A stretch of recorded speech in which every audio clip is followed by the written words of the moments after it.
The O'Reilly Factor is on tonight. It is not enough for leaders to say, trust us, we won't abuse the data we collect. Caving into critics of the NSA, President Obama tries to rein in the agency. But will the changes protect your privacy? Or is it all for show? We'll run it down for you. The amount of attention paid this week to Chris Christie makes the coverage of Benghazi at the same time and the coverage of the IRS pale in significance. The mainstream media continues to pound New Jersey Governor Chris Christie over Bridgegate, while giving President Obama a pass on Benghazi. Howard Kurtz will be here with analysis. It's best to get them and get it over with. Once you have it, you won't get it. Why don't you just catch it and get it over with? I don't want it. And the Duck Dynasty crew is back on the air. So did the Phil Robertson controversy help or hurt the show? The answer may surprise you. Get it now, get it later. Get it now. Caution! You're about to enter the all Greg zone. The factor begins as soon as I finish this sentence.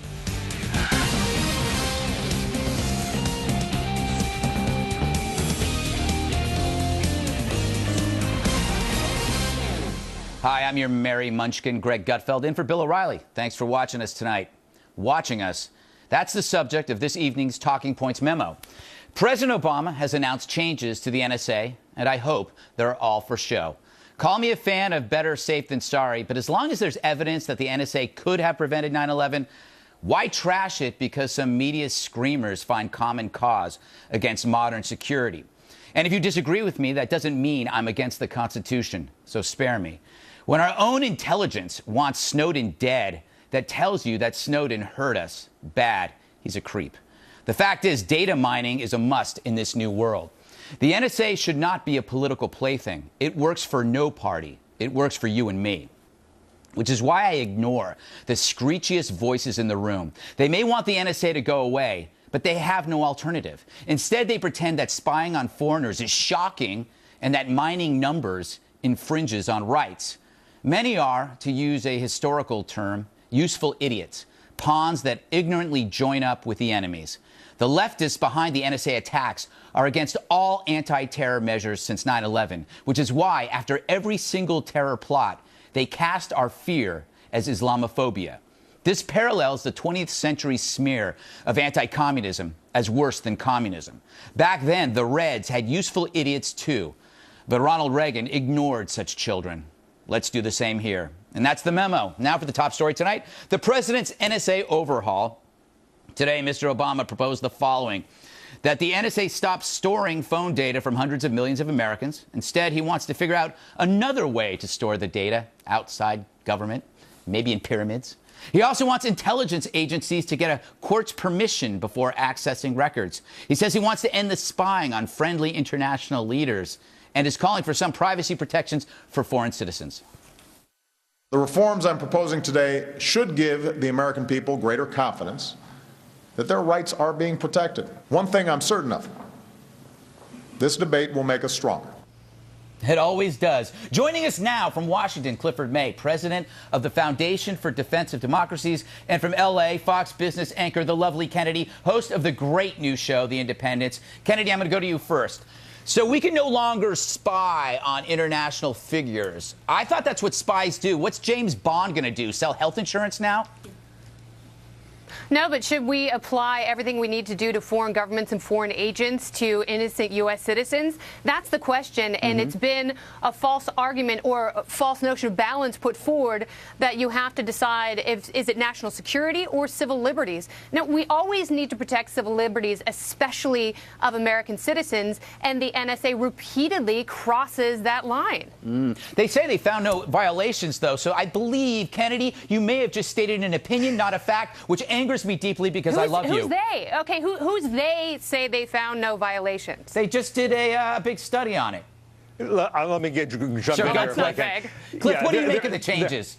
Yeah, well, they could have been worse, I guess I would say, but I don't think any of them are very helpful. Look, everything that's been done by the NSA has been overseen by Congress and by the judiciary, by the special FISA courts, and the executive branch obviously is also known. And no, there have been no violations of anybody's constitutional rights, proven or even alleged in a serious manner. You mentioned 9/11, which we did not stop.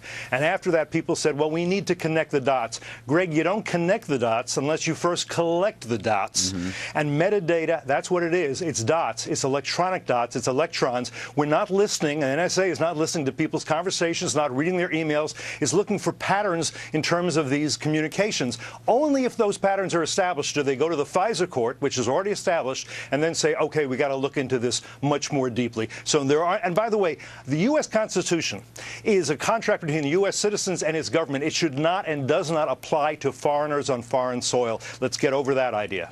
Kennedy, that makes there are a number of problems with that, by the way. I mean, when you talk about dots, how many dots should we be keeping track of? What kind of dots should we be collecting? And when people talk about dots as though they are innocuous packets, they don't have a broad or even a narrow understanding of what metadata is. And yes, you can be tracked. You absolutely can be tracked. Every device, every phone call is sending out information that is being consumed and stored by the government and has been for the last 5 years. And by the way, this is a president who his entire election process, when it came to national security, was limiting executive power and having transparency. Mm-hmm. This is hardly what I would call a transparent administration. All right. Intelligence cannot be transparent by definition. It's got to be secret. Secret agents are supposed to be secret. What do you make them not so secret agents? Then you totally. So we should have more secret agents. We should have more secret agents covering, I want to be a secret the agent. United States. No, we're not. Nobody's saying. You know what? No one's I asking want to be for more. a game Kennedy, show host. We should all be Chuck Barris. That'd be amazing. I think that would be great if you were a game show host, Kennedy. But we're not asking for more secret agents. We're asking to let the NSA do its job and try as best as it can to protect us using the tools it has. And again, there have been no abuses so far. There could be, but there haven't been. I'm glad you protect them, and I'm glad you claim there have been no abuses. Why are a vast majority of Americans saying that government is the problem? Why well, government is the problem on many levels, but not on this problem. Why are millennials leaving the Obama administration in droves? It's not necessarily because of healthcare and the economy. It's because of the Snowden I hear music. I'm afraid people think that the NSA is doing things that it's not doing. You know what? That was a great debate. I almost said nothing throughout because you guys are awesome. Kennedy, Cliff. You're sexy, Greg. You're awesome. You're a very smart debate. I don't know who to believe now. Next on the rundown, a top official